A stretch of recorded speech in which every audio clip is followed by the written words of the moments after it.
Buenas tardes, Miss. Hoy a mi compañera y a mí nos tocó hablar de la primera estación, que vendría a ser el cigoto. Yo voy a empezar por explicar sobre la mórula y la blástula. Ahora voy a pasar a mostrar mi pequeña maqueta, que está hecha a base de plastilina y cartulina. Bueno, como que podemos observar aquí, acá se encuentra la mórula. Esta mórula, antes de convertirse en una mórula, empieza por el blastómero. Después de ello, el cigoto se fracciona en 16 blastómeros, que tendría forma de mora. Y gracias a ello le pusieron el nombre de mórula, ¿verdad? Hablaré un poco más acerca de la mórula. La mórula pasa por un proceso de segmentación, por decirlo así, que hace que la célula inicial tenga esa forma característica, ¿no? Como una pequeña mora. Su estructura normalmente está dividida entre 12 a 16 células. Esta es producida mediante la hendidura embrionaria. Consiste en división del cigoto en células más pequeñas o medianas.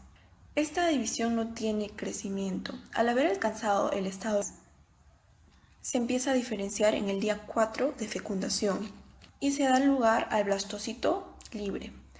Como también sabemos, los blastómeros internos se convierten en embrioblasto y los externos formarán el trofloblasto, que vendría a ser entre el día 5 y 6, cuando el blastocito se hundirá al endometrio. Esto llegaría a ser todo el proceso que vendría a ser la mórula, como vemos acá. Ahora voy a pasar a explicar lo que es la blástula, que vendría a ser después de la mórula. Como vemos aquí, esta ya no tiene el mismo diseño de acá de la mórula, que llegaría a ser todo completo, sino como que la parte de al medio está libre. Se llama blástula a una de las etapas de la embriogénesis, que quiere decir en los animales. La blástula que sucede después de la mórula y antecede a la gástrula, que es el segundo estado de desarrollo. Como vemos acá, no podemos encontrar la gástrula porque solamente estoy hablando de los óseos aquí.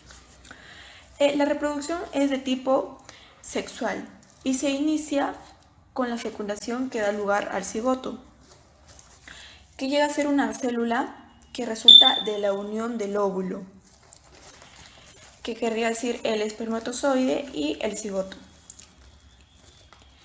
También protagoniza un proceso conocido como la segmentación, donde primero se produce una masa de células denominada mórula, que llegaría a ser esta.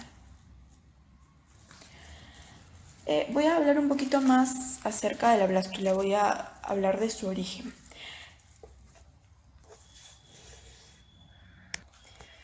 Un líquido cae a la cavidad de los blastocitos y hace que los blastómeros se movilicen sobre el final del proceso de segmentación, que se forma la blástula, que llega a ser un estado que implica que el organismo ya cuenta con más de 64 células. El embrión en la fase de la blástula presenta distintos tipos de células, de acuerdo a diferentes características. También es posible hacer referencia a lo que serían las estereoblástulas, las periblástulas y las celuloblástulas. Eso sería todo. Gracias. Ahora les voy a hablar sobre la implantación. La implantación es el proceso que se da luego de la fecundación 7 días después, donde el embrión se va a adherir al endometrio y va a comenzar su desarrollo. Hay que recalcar de que mediante ese desarrollo va a realizar nutrición, se va a dar origen a la vesícula seminal y a la placenta. También hay que recordar de que en la implantación se va a producir una hormona, la llamada hormona del embarazo, que es la hormona gonadotropina coriónica humana.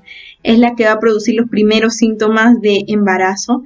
Es una glicoproteína que se produce en el proceso de implantación. La implantación también requiere cierto tipo de condiciones, por ejemplo, que el embrión esté en estadio de blastocito. También que el endometrio tenga un grosor de 7 a 10 milímetros. Este grosor se va a poder lograr gracias a las hormonas de estrógeno y progesterona. Durante el proceso de implantación se va a producir estas hormonas.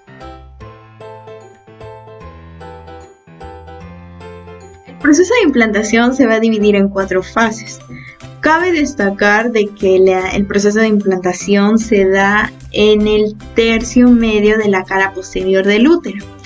La primera fase es la eclosión, que significa rompimiento o desprendimiento de algo. En la maqueta que realicé podemos ver que lo que se va a desprender en esta fase es la zona pelúcida, donde va a quedar el trofoectodermo, que son las células más externas, y se va a dar origen a la placenta, y la masa celular interna donde el embrión se va a ubicar. Entonces en este proceso se va a desprender la zona pelúcida. Cabe destacar que la primera fase se da en el 5º y 6º día de desarrollo. Ahora voy a mencionar la segunda fase. La segunda fase es la de aposición. ¿En qué consiste el proceso de aposición? Es donde el embrión va a buscar situarse en el tejido endometrial. También vamos a poder observar que la masa celular interna va a tratar de adherirse al endometrio. Va a tener ayuda de los pinódopos, que son proyecciones citoplasmáticas de las células epiteliales, y es lo que podemos observar en la parte de abajo de color rojo. Esto va a ayudar a que la ventana de implantación pueda al final el cigoto adherirse al endometrio. Esto sucede en el 6º y 7º día de desarrollo. La tercera fase es la de adhesión, que se da en el 7º y 8º día de desarrollo. Podemos observar que el trofoectodermo ingresa ya al endometrio gracias a las moléculas que también acompañan, ¿no?, a este blastocito. Estas son llamadas moléculas de adhesión, que son la proteoglufibronectinas y muchas más, que también permiten que el trofoectodermo, que es la capa externa, pueda, como es el proceso de la implantación, adherirse al endometrio. La cuarta fase y la última es la de invasión. Es donde el trofoectodermo va a ingresar al endometrio y va a desplazar a las células epiteliales. También podemos observar en la maqueta que va a llegar hasta el estroma endometrial, lo que en la fase anterior solo llegaba hasta el epitelio endometrial. Cuando llega hasta el estroma endometrial es donde tiene contacto con la sangre materna. También podemos observar las citoquinas que son mediadores para que el embrión tenga contacto con el endometrio. Esta fase es muy importante porque el blastocito se va a activar y se va a dividir en 2, por decirlo así. Podemos ver que la capa externa ya no va a llamarse citotrofoblasto, y la nueva capa que está adhiriéndose al endometrio se llama la otra capa, que es sincitiotrofoblasto, que podemos ver aquí que es la que se va a adherir al endometrio. Esta va a sintetizar algunas que van a ayudar a que pueda adherirse al endometrio. Entonces, por eso esta capa es súper importante, porque sintetiza proteínas para que se pueda adherir al endometrio, que permite la ruptura de la membrana basal endometrial y puede ingresar completamente el blastocito. Esta sincitiotrofoblasto permite eso, y por eso se puede dar la implantación. Y a este proceso, que cuando la mencionada capa que ya se adhiere al endometrio es la que puede producir un ligero sangrado, que a veces se puede confundir con la menstruación. Pero en sí, esto solo sucede a algunas mujeres, ya que regularmente no debería haber un sangrado. pero al adherirse el blastocito al endometrio puede producir un ligero sangrado, que es llamado también un sangrado de implantación.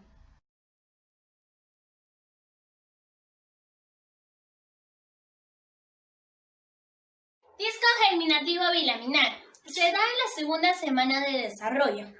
El blastocito está parcialmente sumergido en el estroma endometrial. El trofoblasto se divide en dos capas, que es el sincitotrofoblasto y el citotrofoblasto. El sincitotrofoblasto está en la zona externa que tiene las células multinucleadas. El citotrofoblasto está en la zona interna que tiene las células mononucleadas. El amnioblasto está en la célula adyacente al citotrofoblasto, es quien produce el líquido amniótico. El embrioblasto se divide por dos, que es el epiblasto y el hipoblasto. El hipoblasto está adyacente al blastocele, tiene las células cuboidales. El epiblasto tiene las células cilíndricas y está adyacente a la cavidad amniótica. El epiblasto y el hipoblasto son los dos que forman el disco germinativo bilaminar. En el hipoblasto podemos observar que hay una cavidad pequeña. Cuando esta cavidad se agranda, se forma la cavidad amniótica. En el noveno día, el blastocito está sumergido en el estroma endometrial. Aquí podemos diferenciar las partes. Ya están el citotrofoblasto, el sincitotrofoblasto, citotrofoblasto, el amnios, cavidad amniótica, hipoblasto. En el citotrofoblasto podemos observar que hay la aparición de lavacolas. Cuando se unen unas a otras, se forman grandes espacios y estos son llamadas lagunas trofoblásticas. En el citotrofoblasto aparece una membrana llamada exocelómica o de Heuser. El amnio sigue produciendo líquido amniótico para que la cavidad amniótica crezca. El hipoblasto está recubierta por una membrana que recubre al blastocele y ahí produce el saco vitelino primitivo o la cavidad exocelómica. La penetración está tapada por un coágulo de fibrina o el tapón de cierre. Los vasos sanguíneos penetran a las lagunas trofoblásticas para que nutran al embrión. Antes de comenzar con la exposición, vamos a hacer un breve repaso las partes del disco bilaminar para formarse así. Bueno, en esta ocasión tenemos a los vasos sanguíneos maternos o también llamados sinusoides maternos. Este es el citotrofoblasto. La parte de acá es el sincitotrofoblasto, que en un momento les voy a explicar por qué recibe tales nombres. En cuanto a las cavidades pequeñas, como podemos ver, son las lagunas trofoblásticas. Este es el epiblasto y todo lo de acá es el hipoblasto. Este es el hipoblástico. Esta es la cavidad amniótica, la cavidad exocelómica o también llamado saco vitelino primitivo. En cuanto a lo demás, va a ser explicado posteriormente. Buenas tardes, profesora Lili Carmina. Yo soy la alumna de Diana de los Santos y en esta oportunidad voy a hablarle sobre el disco bilaminar en tres fechas, la 11ª y 12ª y la 13. Bueno, en la siguiente maqueta que realicé y se puede visualizar, encontramos al trofoblasto y al blastocisto. Bueno, el trofoblasto en un futuro va a llegar a ser la placenta y está dividido en dos partes. El citotrofoblasto, que como su nombre lo menciona, posee membrana, mientras que por el caso contrario del sincitotrofoblasto no las posee. Bueno, en este último encontramos las lagunas trofoblásticas, que son estas. Como puede ver, algunas están hablando en blanco porque a partir de los vasos sanguíneos o los sinusoides maternos, también llamados, entran en contacto con estas lagunas, fluyendo sangre a estas lagunas trofoblásticas y formando el la circulación uteroplacentaria, entregando sangre al bebé para su posterior desarrollo. Como puedes visualizar, esas son las lagunas trofoblásticas con sangre materna, y esas todavía faltan llenar.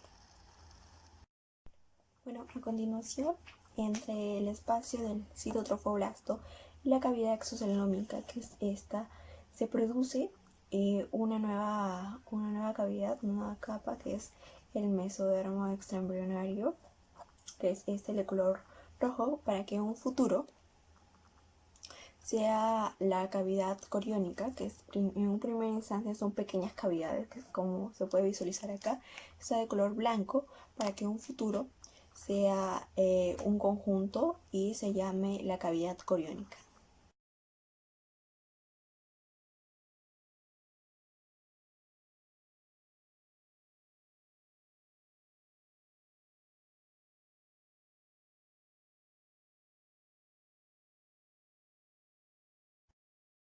Bueno, alrededor del día 13 a veces suele haber sangrado, confundiéndose a veces con el ciclo menstrual. ¿Pero por qué? ¿Por qué sucede esto? Porque a veces hay un aumento de sangre en cuanto a las lagunas trofoblásticas, confundiéndose con el propio ciclo menstrual, porque está alrededor del día 21. Bueno, a partir de la expansión del citotrofoblasto al sincitotrofoblasto, se forman vellosidades primarias para que en un futuro sean las vellosidades coriónicas. En cuanto al hipoblasto, que es la parte amarillita, produce una cantidad de células nuevas cubriendo la cavidad exocelómica y formando así un nuevo saco vitelino secundario, que es este. Bueno, y el resto del saco vitelino primitivo forma el quiste exocelómico, que viene a ser este. Eso es todo, profesora. Gracias.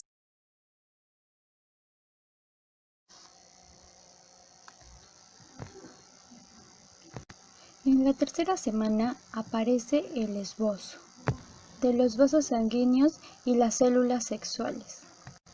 Y además comienza a desarrollarse la placenta. El embrión va a medir 2 milímetros y sigue teniendo apariencia de un disco ovalado, aunque ya posee 3 capas de tejidos, los cuales serían el ectodermo, el mesodermo y el endodermo, por lo que se le va a llamar a esto disco trilaminar. Su importancia, debido a cada una de estas capas embrionarias, va a dar origen a diferentes tejidos del embrión. ¿Cuáles son las capas germinativas y sus derivados en el desarrollo embrionario? Aquí hay 3 capas germinativas, las cuales es el ectodermo, mesodermo y el endodermo. Se llaman germinativas porque a partir de ellas se van a generar todos los tejidos del organismo, ¿no? En el ectodermo sus derivaciones van a ser el sistema nervioso, el esmalte dental, el epidermis, también la boca, el ano, las narinas y las glándulas sudoríparas. En el mesodermo las derivaciones serían el mesodermo axial, parietal y la lateral. En el endodermo sus derivaciones serían el epitelio del tubo digestivo, el del aparato respiratorio, las glándulas digestivas como el hígado y las páncreas. Bueno, ahora vamos a hablar sobre la formación del tubo neural y mesodermo. Los tejidos neuroectodérmicos se van a diferir del ectodermo y se engrosan en la placa neural, que es todo esto. El borde de la placa neural separa el ectodermo de la placa neural. Ahora la placa neural se va a doblar dorsalmente de los extremos y finalmente se unen en los bordes de la placa neural, que ahora se va a conocer como la cresta neural. Luego aquí el cierre del tubo neural desconecta la cresta neural. de la epidermis. Estas células de la cresta neural se van a diferenciar para formar la mayor parte del sistema nervioso periférico. Aquí la notocorna se degenera y solo persiste como el núcleo pulposo de las somitas, de los discos intervertebrales, los precursores del esqueleto axial y del músculo esquelético. La placa endocondrial, que es lo que estamos observando aquí, es un conjunto de células que se forman a raíz del nódulo primitivo. Estas avanzan de manera craneal hacia la línea procordial, donde se corta la comunicación entre la antigua cavidad bucal y la faringe. Esta placa induce al ectodermo de la línea media del escudo embrionario, donde está adyacente, a formar la línea neural, donde posteriormente se va a formar el sistema nervioso. También cabe destacar que esta placa se forma a partir de la tercera semana de embarazo, justamente a inicios de este proceso. Y va a servir como núcleo para la formación del sistema axial, donde se van a formar los huesos del cráneo. ¿Qué es el saco vitelino? El saco vitelino es una membrana extraembrionaria que se origina a partir de la segunda semana de gestación, a partir de la célula del hipoblasto, y está formada por el endodermo y mesodermo.